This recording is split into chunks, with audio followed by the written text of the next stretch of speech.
Hi, welcome to Behind the Sounds. I'm Leah and I'm here today with the lovely Stephanie Lambring. Welcome. Thank you so much for being here. I'm excited to be here. Hi. Thank you so much. We have so much to talk about. I will start off by saying that you have two new singles out, which we will dive into a lot more.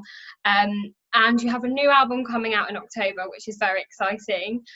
How is life in quarantine for you, releasing new music and getting it all out there? Has it been more difficult? You know, I this is a new thing for me. I haven't released my own music in a decade, so it was already going to be strange. So I don't know stranger. It's just, a unique set of circumstances, I guess. But overall, quarantine in general has been okay. The first 6 weeks I enjoyed, but then the last two or three I've kind of been itching for some kind of routine again. Yeah. But as far as releasing music, I don't know, because I tend to write about darker, heavier subjects. So we switched the singles order. Because, just because the first song I was planning on releasing would have not felt right with the climate. So I don't know. It's an interesting time. Yeah, definitely. I think I've actually been saying that I kind of think in a way it's such a great time to release new music as well, because there is only so much we can all do, and having that kind of that newness and excitement of listening to something that you don't play already is really nice. So I think it's great that you're doing it, and so many people are. So it's a really great thing. So you've been in Nashville for how long now? Gosh, I've been there since 2006, or here rather. So 14 years. Wow, long time. Yeah, I've been here Yeah. a while. And did you grow up and was that always the goal, like I'm gonna move to Nashville, or did you float around other careers? No, I grew up in Southern Indiana, and then I came to Nashville to go to college at Belmont. And so I didn't really dabble in anything else. It was just kind of like, well, time for college. And then I've been here ever since. Yeah. And were you a musical child? Did you play a lot as a child? Do you come from a musical family, or what are your kind of influences? Yeah, my dad was in a band when he was in high school, a rock band. So he definitely had that kind of background. I think my mom played the clarinet, but I've never seen that happen. But my dad played in like bluegrass jams a lot of times on the weekends when I was growing up. So that was definitely like, we had guitars around, and but I didn't really sing in front of anybody till I was in high school. Like, I remember growing up, so I'm an only child, had to find various ways to entertain myself. I would record myself singing into our family answering machine sometimes and just play it back, like when no one was home. So that's how I got started, I guess, like, which is kind of strange. And it was in high school that my class did a course on folk music, and my dad had guitars, so I learned a couple chords and then just kind of started singing along. That was when I was 15. Yeah. Such a good age to get into it. Do you find, obviously, so you said your dad played in a rock band and you had kind of bluegrass and folk. What were kind of your influences, kind of artists and musicians? Were there anyone in particular who you kind of thought, oh, I want to Yes. be like them? Yeah, I grew up on a lot of Americana. My dad played a lot of Gillian Welch, Patty Griffin, Buddy Miller, Chris Knight. So that was kind of on a loop in my house, and that's what we listened to. I remember being in the backseat of the car on a car ride and listening to Orphan Girl by Gillian Welch over and over and over with my family. But yeah, it was definitely an Americana vibe that was happening. Yeah, and I suppose there's such a broad spectrum though on Americana now, on any genre nowadays. So you get so much from it that I suppose you kind of look back now and you might not think about it, but then maybe you write something or you play something and you think, oh, that actually, yeah, I've got that from my dad or from albums you listened to as a child. Do you ever kind of feel that connection? I definitely do, especially now that, I mean, my sound is kind of morphed a little bit over the years, but it's interesting now that I'm getting some reviews of my songs, and people, to me, I'm like more indie pop now. And then, but when people, compared to where I have been, and it's interesting, like people keep commenting country and Americana, which, so that just says a lot to me that yes, that is very much in there. And I'm not even aware of it, you know, it's just like, that's, I think, what I am at the core. Definitely my writing style is like country, more country, even if it's not always the same topics. Definitely storytelling style, like not a lot of metaphors, not a lot of, you know, it's more direct. I have a direct way of writing. Yeah, definitely. And, you know, as you said, you kind of, you focus on hard-hitting subjects, which is so great. And I think that's something that country music in particular has really mastered, like within its kind of development as a genre, and it's always been known for that, you know, storytelling. So I would take that as a huge compliment. Oh, definitely. Yeah, Definitely. and I suppose being in Nashville, you're gonna, you know, you've got so much country around you. But as I say, what is a genre nowadays? It's everything kind of, you're so right, it morphs into one. But that's so great that you've got your own sound, and I think, you know, you don't want to be confined to a genre, if that makes sense. It's so, I remember whenever I was getting ready to start the whole album release process, people were like, what kind of genre is it? And it's so hard to nail it down, just because within any genre, it can be a million, there's this huge spectrum, you know, it's crazy. But yeah, if country claims me, if Americana claims me, I'm all right with that, you know. Yeah, you'll take it. Yeah. So after college, you as we kind of briefly touched on a minute ago, you had 2 publishing deals. So tell us the story of kind of how you got them, and who kind of set that up for you, and how it changed things for you as to kind of doing music full time. Oh gosh, it was quite a chain of events, actually, which, I mean, what isn't really whenever you think about it? But it was ultimately through some songwriting showcases that I did at Belmont that I started having some relationships with different publishers around town. And it was, I mean, it's a long chain of events to that, but I was introduced to someone in writer relations at BMI, and she set me up with several different publishing companies. And that's whenever I got my first publishing deal.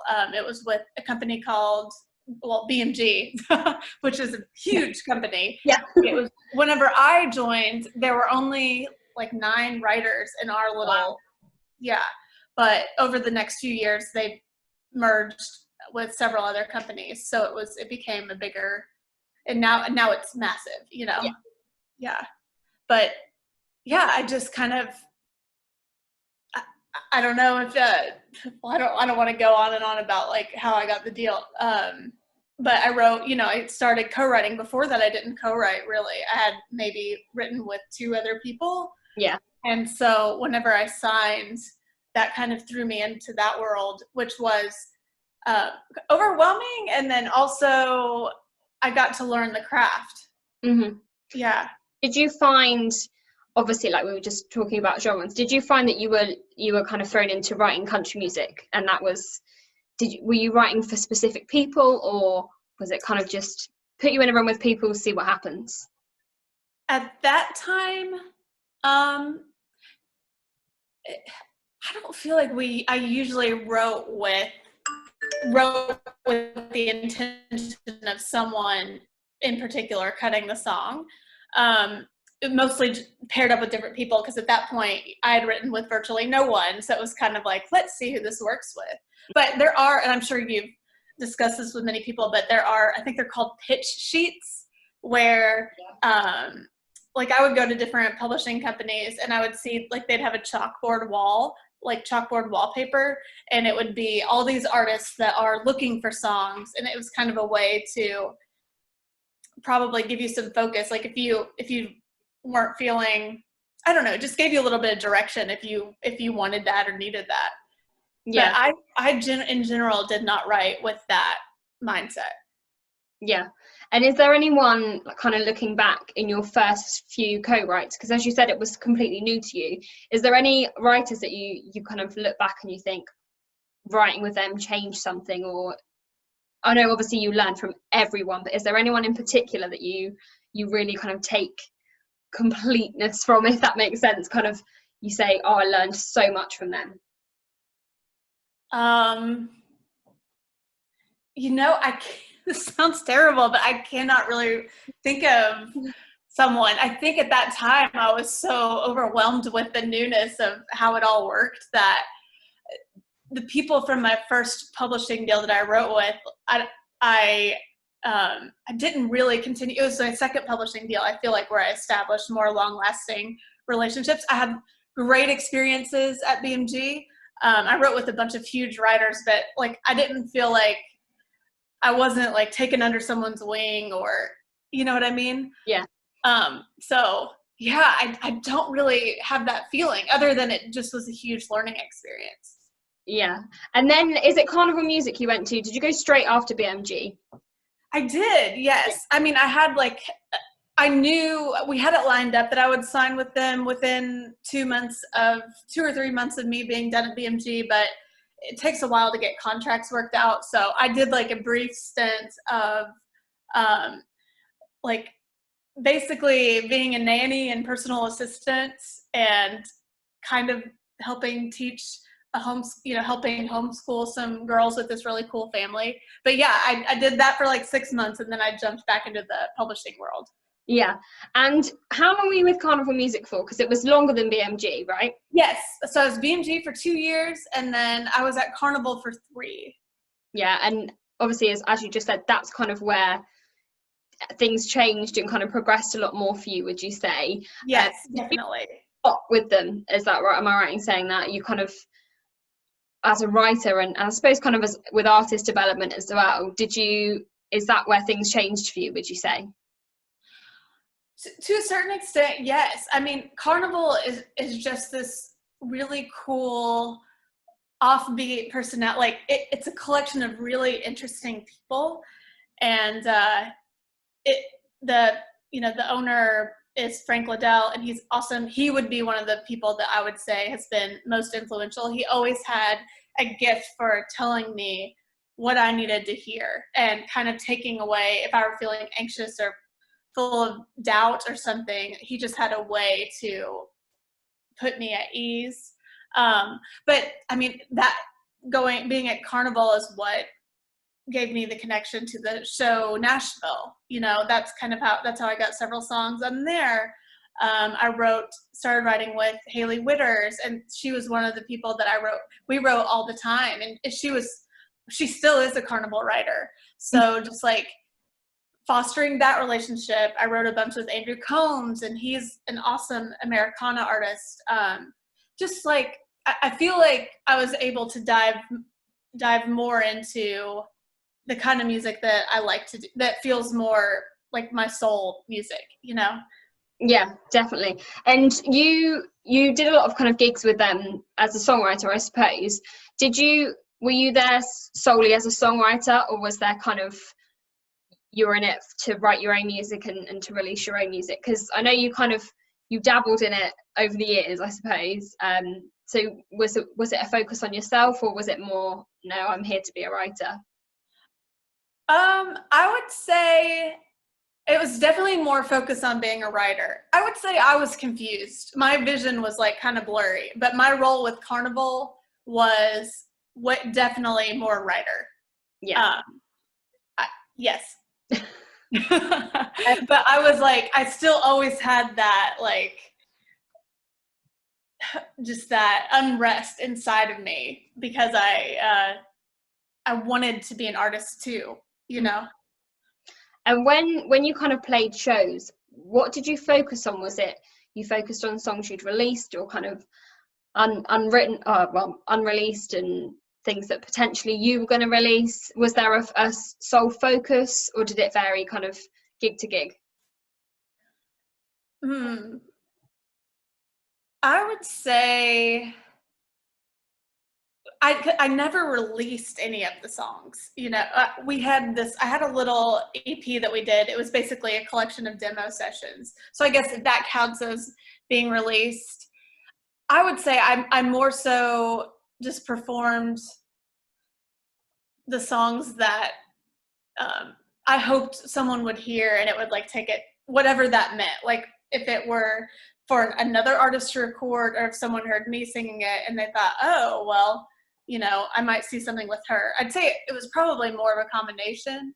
But again, I was super confused artist-wise in that time period that I don't think I put a lot of focus on that being my goal. But I would kind of play out and just be like, well, whatever happens, you know, I'll take it. And would you say, kind of, obviously you being confused, so you left Carnival before your contract was up, am I right in saying? So was that kind of part of the decision? Where did that decision come from? Because that's a big move to do that. So what was behind it? Yeah, and how publishing deals work is whenever you sign a deal, it'll usually be for a year, and then you'll have a certain number of options. So for me, I was coming up on the time where they were either going to pick up my last option or they weren't, and they were going to pick it up. So it wasn't exactly like I just kind of terminated early. It was on the time that, you know, it was in the time period where I could have continued or I could have not continued. It was just my decision to step away. So I just want to clarify that. But I had been through the Mr. Wonderful situation had happened that year. I'd gotten out of that relationship, and then I had kind of gotten burned out by co-writing all the time. But more so than that, I think I'd stopped writing for myself. And as I mentioned, I had lost my vision for myself as an artist. I mean, or I don't even know if I had it. I think it was kind of there, but I just knew at the end of, or at that time with Carnival, I could not keep doing it the way I was doing it. And it just didn't feel authentic for me anymore. I was showing up to co-writes and not caring what I was writing, you know, and that's not a good place to be when you're getting paid to write songs for a living. So I knew I had to take a break. Yeah. And obviously, I mean, you carried on writing, and we'll talk a bit about kind of Nashville and things, but what did you kind of, you know, the day you kind of ended your contract, was there something you wanted to do? Because I know, like, from like your Instagram, you travel a lot and things like that. So was there something that you kind of just thought, I need to get away, or I need to go write with myself? Was there anything that you kind of really desperately wanted to do as soon as you finished? Because not that it was a chore being there, but just kind of being out of it. Yeah, I mean, definitely both those things that you mentioned. But I think the most important thing was I wanted to take the pressure off. From the time I graduated college onward, all I'd ever done was music, and I think I put a lot of pressure on myself that I had to do this. It wasn't as much of my soul wants to do this. It was like, I have to do this. You know, I can write songs, I can sing. So, and I just wanted to take the pressure off. And in doing so, I went to bartending school. I learned how to make some fake drinks, and then I worked at the airport for a few months because I love airports. Mm-hmm. And then I landed a gig waiting tables a little closer to home. And it gave me the freedom. I made more money doing that. And so it gave me the freedom to travel a ton. And just like, I had so much less stress overall. And I was able to get out and do fun things that I'd always wanted to do. I mean, I would go on like 6 or 7 big trips every year. Yeah. And I didn't write anything for a year. I didn't write one song. Yeah. Yeah. But I bet then when you got back into it, did it feel so much better? Because obviously you were saying there was such a huge pressure and you weren't enjoying it. When you kind of came full circle and wrote that first song back, what did it feel like? Oh my gosh, I felt just I felt a weight lifted, because in the back of my mind, you know, I was trying to just trust myself and be like, you know what, if it's gonna come back to me, it's gonna come back. Yeah. But then I had the negative voice that was like, you're never gonna, you know, you can't do this. You don't have the drive to do this. You don't have any more good ideas left. So when I wrote the first song and pushed through, it was just like, I still got it. And it was just the best feeling. And it was, you know, the kind of stuff that I love to write. And I was like, I don't have to worry about who's going to cut this, I didn't have to worry about all of those little details that we all have to think about as staff songwriters, you know? And that was so freeing. It was the best feeling. Yeah. And I suppose you just fell straight back in love with it, did you? I would say so. Yeah. Being creative is an interesting balance of like, there's always going to be that self-doubt in there. So I definitely fell back in love with it, but then it was still a cycle of like, ugh. But I think that's just what you sign up for if you're a creative person. But yeah, I wouldn't say that I started writing all the time, but I would get I'm not someone that writes every single day. I know songwriters that like cannot keep it in their heads. Like they're just like, Yeah. Their ideas are just blooming all the time.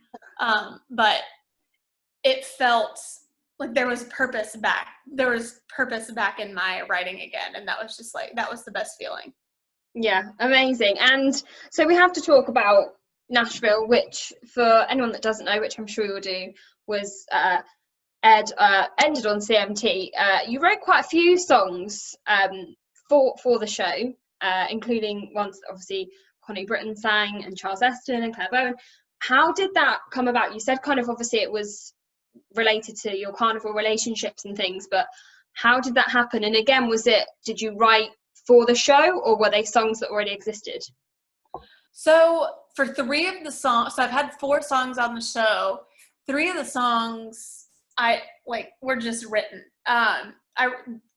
2 of them I wrote by myself, and they were on my little, no, one of them wasn't, but 2 of them I wrote for myself, or by myself, probably more like from my, if the little bit of me that still had the artist view or the artist vision, I wrote those. And then one I wrote with one of my best friends, Shannon Wright, Red Flag, which was on season 3, I think. I don't know. It was the first one that Claire Bowen sang. Then because I'd had a few songs on Nashville, I was invited to do this songwriting camp that was at the studio where they filmed the show. So there's this like replica. I'm sure you've read about it. Like there's this almost exact replica of the Bluebird. Yeah. And it's insane. As someone that has played there a bunch of times, interned there in college, it was so crazy to be in the replica of the Bluebird. But that day I wrote with Andy Albert and Tim Bowen, who's actually Claire Bowen's brother. And we wrote a song called From Here On Out, which is what Charles Eston sang after he married Connie. Well, after Deacon and Raina got married. Yeah, I'm gonna call them by their show names. I know.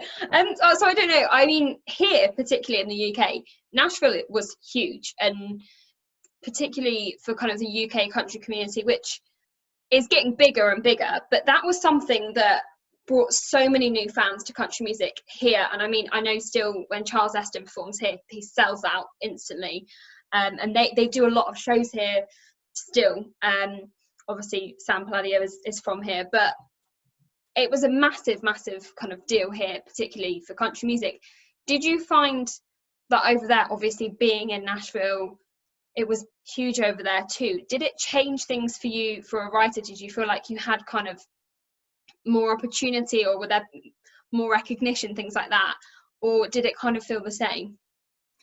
I would say in the writing community, because there were so many writers that had songs on the show, I don't feel like it changed much for me, but it definitely, I noticed it, like people from my hometown, and like I felt the love from other places, you know, but I don't think it changed things much for me here, but I think it probably helped a little bit, you know, with that, well, that I've had something on that's something that's not my record, you know. Definitely. And did you find you built new relationships through that? With, obviously you were saying you were writing with people like Tim Bowen, and was that like, have you written with them since, or was it just kind of a one-off writing session? It was actually more of a one-off writing session. That was at the end of I'm pretty sure that was at the end of my time at Carnival, so I was kind of phasing out in the co-writing world, but we wrote 2 songs that day, and the one song made it on the show, and then the other song Tim recorded, so I called that a big win. I haven't seen him since, just because I've been out of the co-writing game, but he's so genuine. And he's on Australia's Voice, The Voice in Australia now. Yeah, so I mean, even that, just having, you know, being a co-writer on one of his records is, it's great. Yeah.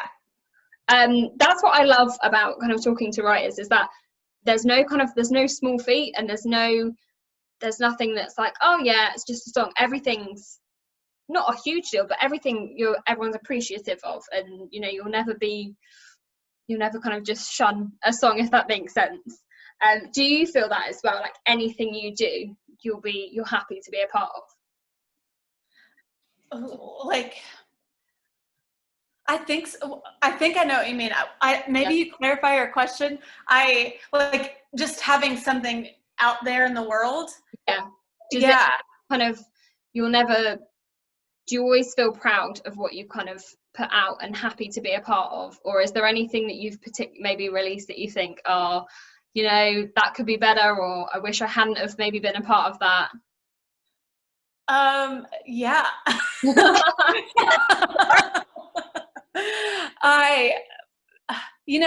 I'm a perfectionist, so I think that sometimes it's hard for me to like let certain things go. It's a work in progress. At the end of the day, some songs you like more than others, and some you're going to be prouder of than others. So, I mean, if I'd be lying if I said I am grateful for the opportunity to create.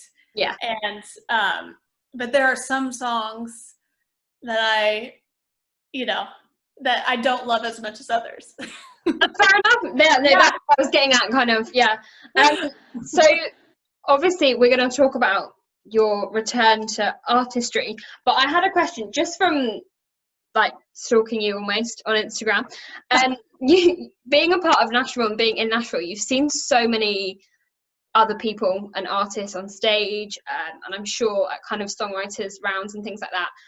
And I just, out of pure like my curiosity, is there any one or any band in particular that kind of a concert or a show or a writer session that you can really stands out and you think that was one of the best things I've ever seen? Because I know you've seen a lot, so just for kind of a fan. Yeah, well, I'm just gonna say the first one that comes to my mind.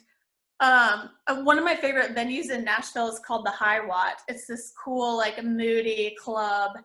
Not a huge capacity, but it's like my favorite place to go see shows. So one night I went to a show there. I was watching my friends and fellow Carnival writer at the time. We were both there, Logan Brill. Yeah. He's amazing. Yeah. She was opening a show there. And I mean, she did a killer job. And I was like, I'm ready to go home. I didn't really want to stay for the main act, but I was like, I'll be nice and stick around. I mean, I didn't know who he was. It was David Ramirez. and I hung on every single word. Like, it was one of those moments that, like, I did not want the show to end, and I never feel. I mean, I'm one of those. I'm not a night owl. I'm ready to go home at the end of the night, and that he just mesmerized me, and I'm getting goosebumps talking about it. Me and everybody else in the room. Like, that's one of my favorite concerts of all time, just because it was so unexpected. I didn't know any of his stuff, and he just has this authenticity. Mm-hmm. Yeah. I think sometimes it's the people like that, as you say, are the best concerts, and small venues as well. So underrated, I think. I actually am like, the smaller the venue, the better. I just think, like, I saw a show at Music Marathon Works, and I was like, that's the best size venue, because it's so intimate, and it's just, you hear so much more, and I just love it. So I love that your favorite gig is something like that, because it resonates hugely. When you're in Nashville, you got to go to a show there.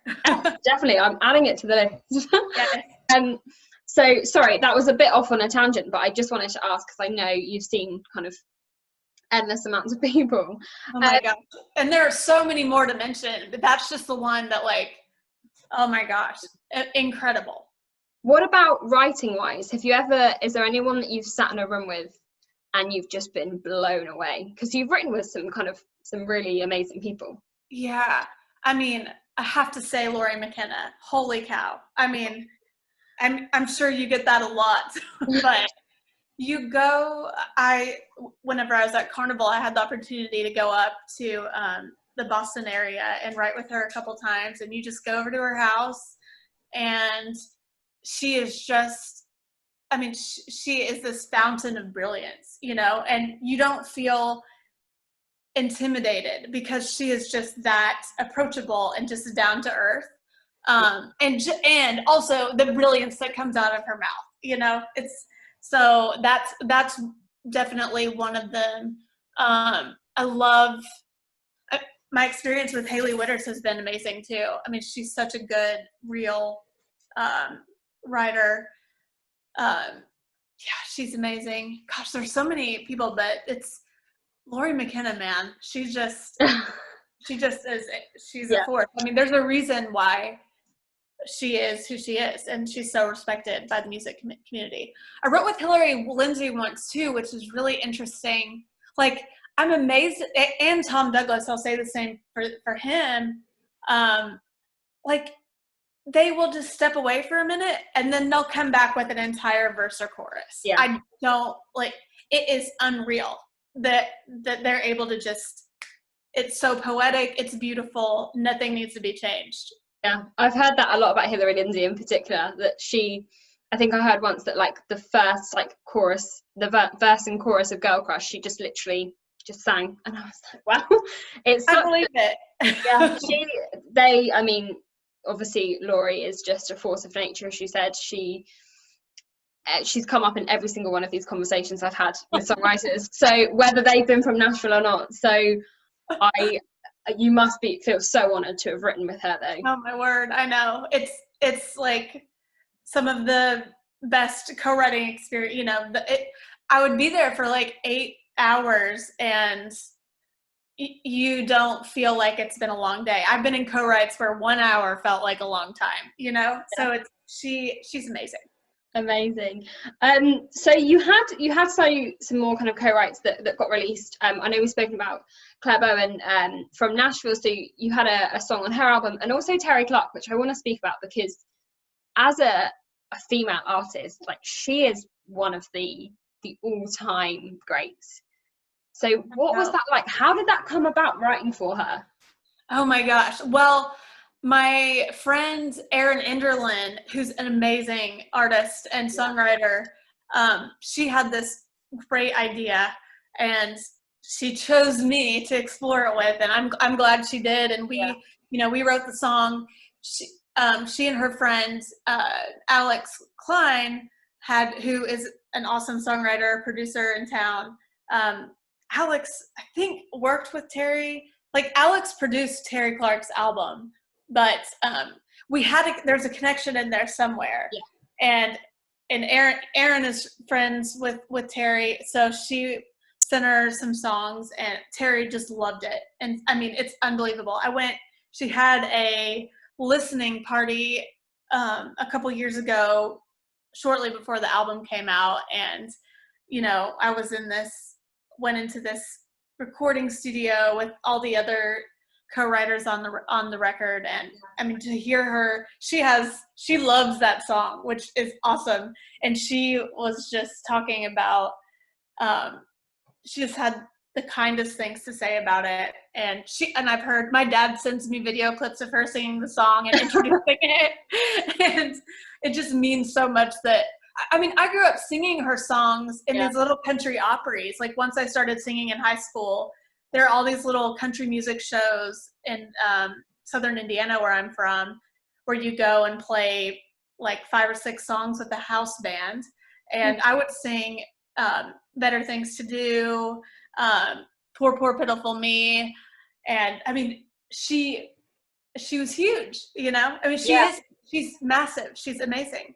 Yeah. And I mean, obviously you got to meet her at the listening party. Did she give you any advice or anything? Because obviously now being a female artist is still just as hard, and there is obviously so much said about it. But back then, when she kind of was at her best, it must have been so difficult as well. So did you have any conversations about that, or was it kind of very, oh, this is just about the song?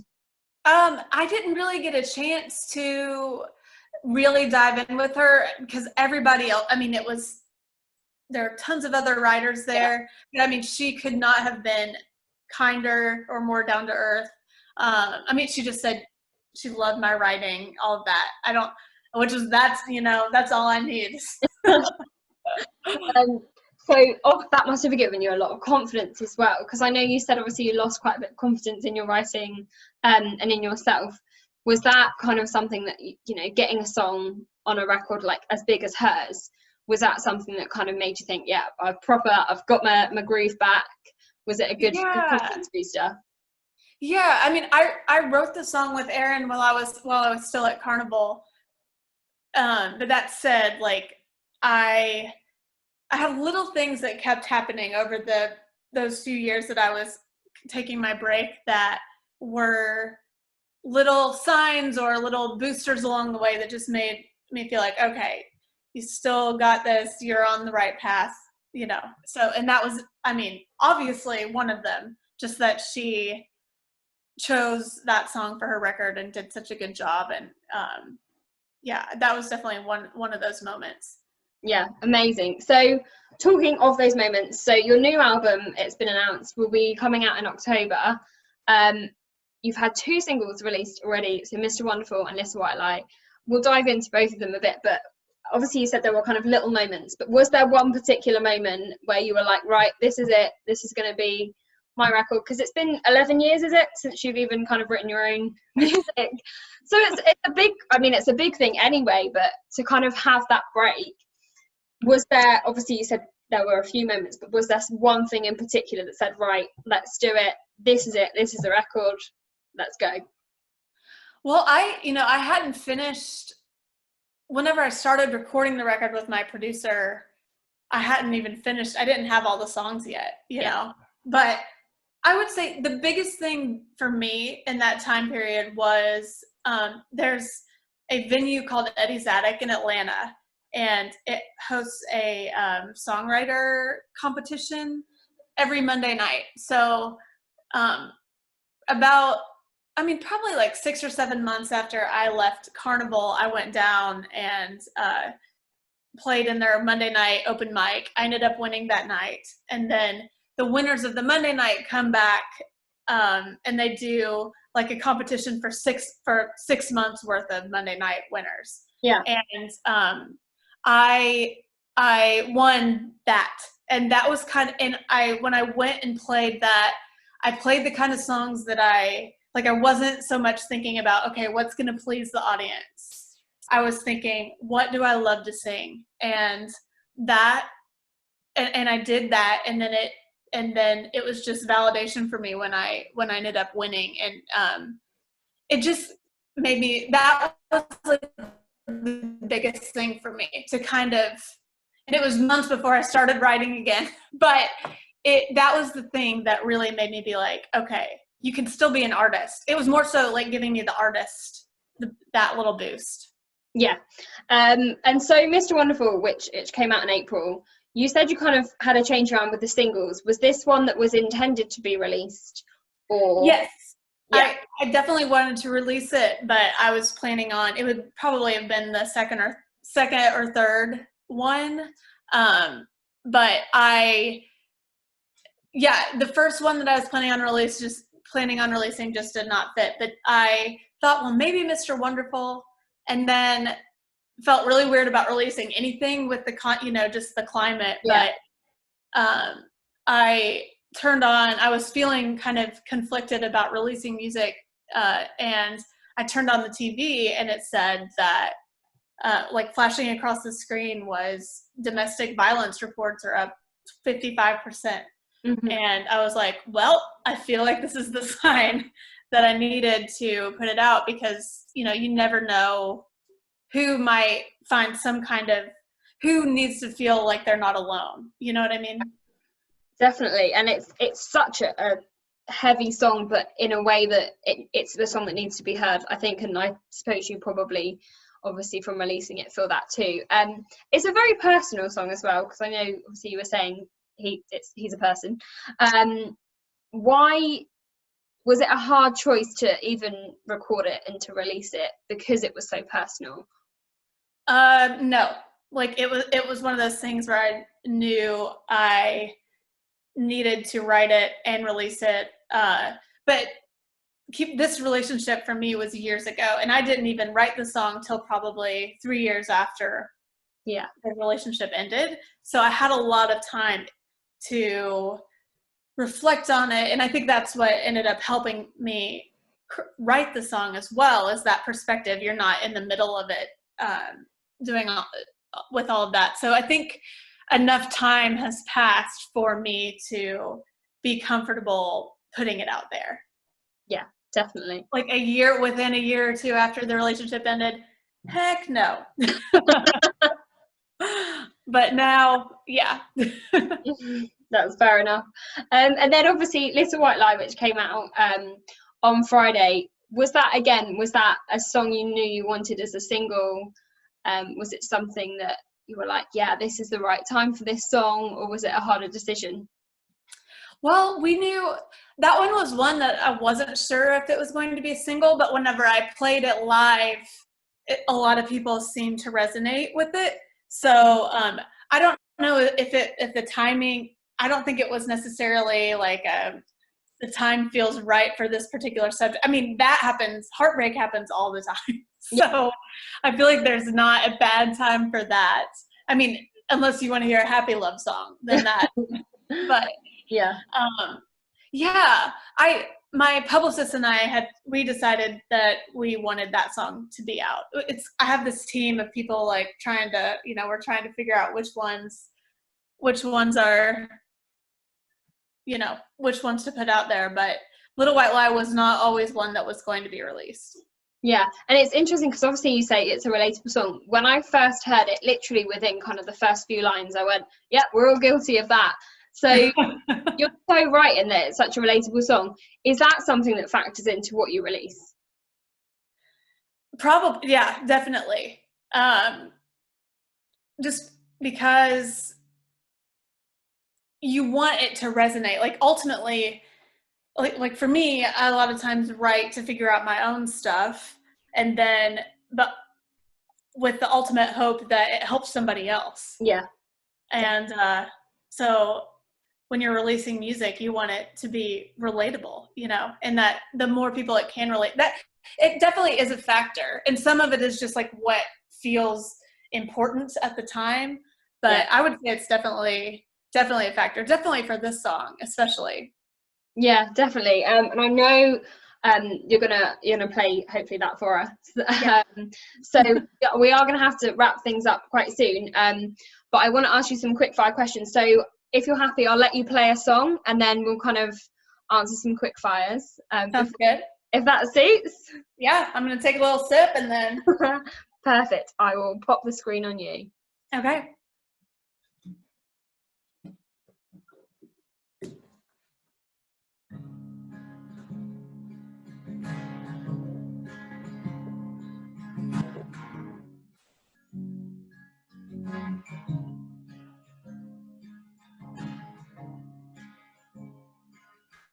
I said it was the happiest day of my life. Then I slipped into the Sunday school room and cried. I was praying they were happy tears and I'd be alright. There's nothing wrong with a little white light.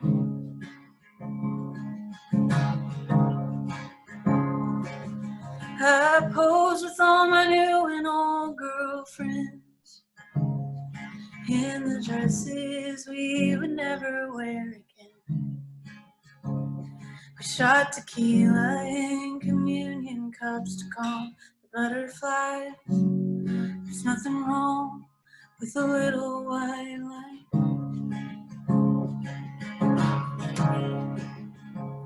So I sobered up in the back of the line, followed rose petals to the rest of my life.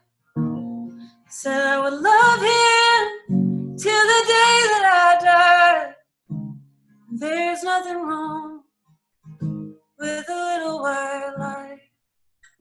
Oh, there's nothing wrong with a little white light. For a while I half believed that we could do it, playing house, playing nice till we outgrew it. Now it's, oh my God, what happened? At least you didn't have kids. Moving out on a long weekend.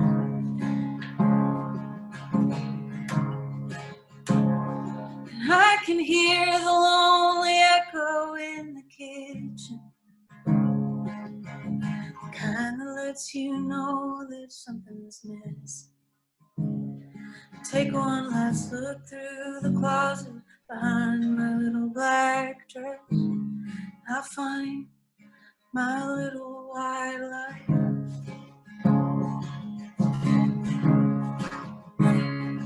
Covered in lace, 2 sizes too small. Damn Cabernet stain that he could never get off. How I was scared still, but I twirled through the night, around and around my little white light.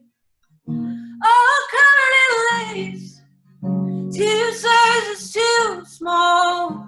Everything that I wanted, I never wanted at all. Pull it down off the hanger, and I let myself cry into the arms of my little white light. Oh, into the arms of my little white light. Into the arms of my little white light.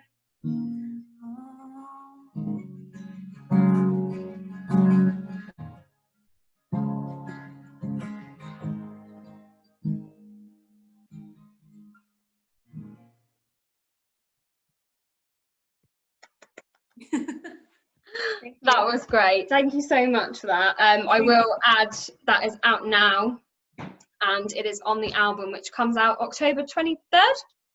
Yes, I think so. Yes. That was great. Thank you so much. As I said, we're going to wrap it up a bit now, but I do have some quick fire questions for you, which I ask everyone the same 3 questions. Okay. So my first question for you: can you name 3 songs that you wish you'd written? 3 songs. Okay. Elephant, Jason Isbell. Nice. Poison and Wine, the Civil War sang it. I can't remember who wrote it. That's like one of my all-time favorites. Merry-Go-Round. Nice. That is a good choice. Sorry, I thought you'd frozen there, but I've got you. Frozen. I heard Kate Musgraves. We're good. And either or for you. So if you could either never write a song again or never sing on stage again, which would you pick? Cool. That would be hard. But probably I'd pick to never sing on stage again, because if I knew I couldn't write anything, like I don't like either choice, but I know, it's a tough yeah, probably choose to never sing on stage again. Yeah. Cool. And then 3 writers that you haven't written with that you would love to write with. Oh gosh. Gosh, it's hard. I feel like I'm gonna pick people that don't like to write with other people. Can it be like get coffee with? Yeah, why not? or whatever. Like I would love to see what happened. Jason Isbell for sure. Mm-hmm.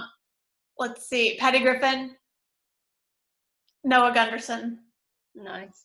Yeah. Yeah, excellent choices. So we are really going to have to wrap things up now, but thank you so much. It has been an absolute pleasure. And as I said, the new album, October 23rd, and you can download Little White Lie and Mr. Wonderful now as pre-orders. But thank you so much for being here and for singing for us. It's been great to chat, and hopefully we will hear lots more new music soon. Thank you, Leah. It's been super fun. Super fun.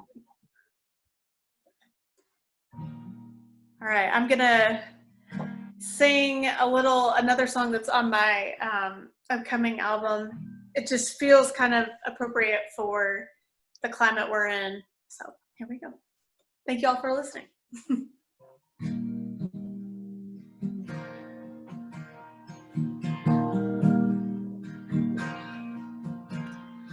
621 South Sugar Street. That's where they're taking Josephine for she was just forgetting things. Now she's getting me. They kept her home as long as they could, till there were more bad days than good, and they had to do what they hoped they never would. Told her she was going on a big vacation, loaded her up in the station. For the old folks home, people asking when they're gonna go home. Some are lucky enough not to know. Shuffle the halls like apprentice ghosts. To the main cafe, bingo cards and steak puree. Volunteers smile at vacant faces, wonder if they're in better places.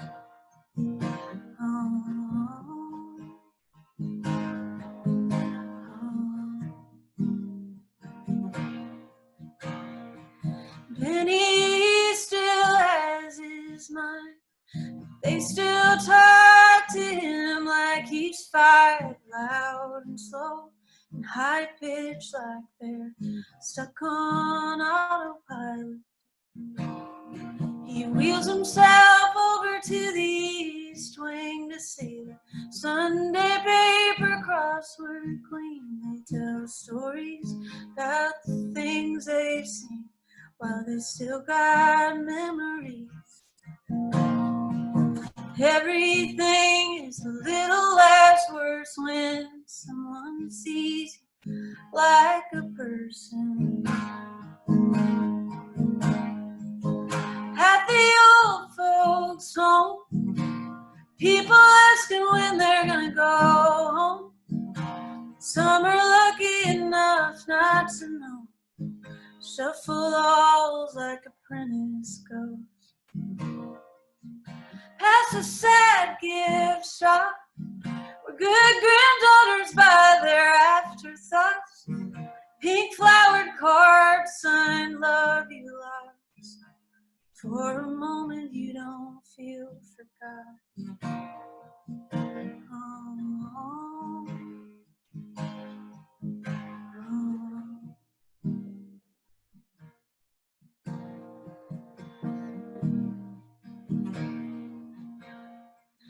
Esther, she ain't seen her son since the day she didn't know who he was.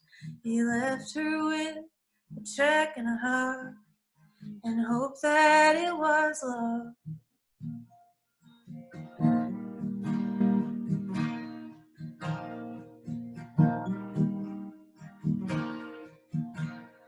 And months fly by with no phone call. She just rocks her baby doll, stares at squares that strangers taped to the wall, humming an old country song. Nurses tuck her in, tell her they love her, but you can't fix a grieving mother.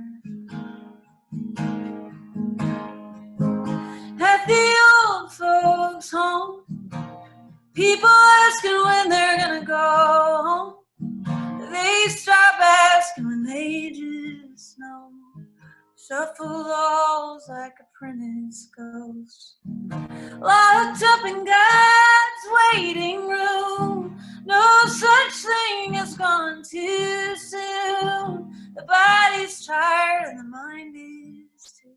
You wonder when he's gonna come for you, take you home,